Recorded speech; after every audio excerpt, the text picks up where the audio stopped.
Question you can see that sine a minus b half दिया हुआ है, a plus B half दिया हुआ है, एंड आपको दिए कि a प्लस बी 90 से 0 के बीच में। सो फ्रॉम दिस हम ये बोल सकते हैं कि जो a प्लस बी है वो फर्स्ट क्वाड्रेंट में, फर्स्ट क्वाड्रेंट में मतलब आपका जो a और b है, अगर दोनों का सम ही 0 से 90 के बीच में है तो a और b की वैल्यू 0 से 90 के बीच में ही आएगी इंडिविजुअली, क्योंकि इन दोनों का सम क्या है 0 से 90 के बीच में है। Now a greater than b पहले से दिया हुआ है, इसका मतलब a माइनस b पॉजिटिव है, तो आपको a की वैल्यू निकालनी है। तो उसको डायरेक्टली आपको ऐसे लिखना था कि sine a minus b equals to half.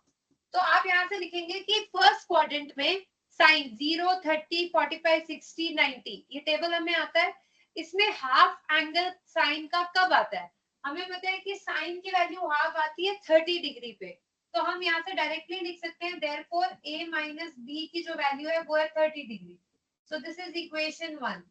ठीक है, अभी सेकंड आपको दिया हुआ है that cos a plus b is equal to half, ये दिया हुआ है राइट। सो अगर cos a plus b half कब आता है 0 से 90 के बीच में 60 डिग्री पे, हम ट्रिग्नोमेट्रिक टेबल से डायरेक्टली लिख सकते हैं therefore a plus b is equals to 60 degree, इसको हमने लिख दिया इक्वेशन 2।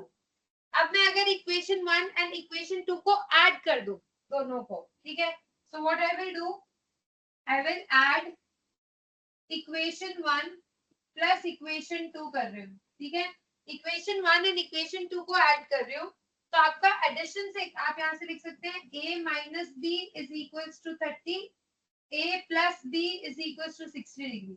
सो अगर मैं इन दोनों को ऐड करूंगी तो b से b कैंसिल हो जाएगा, ये आएगा 2a इज इक्वल्स टू 90। तो यहाँ से a की वैल्यू आ गई 45 डिग्री, यही हमसे पूछी थी, you have to find the value of a।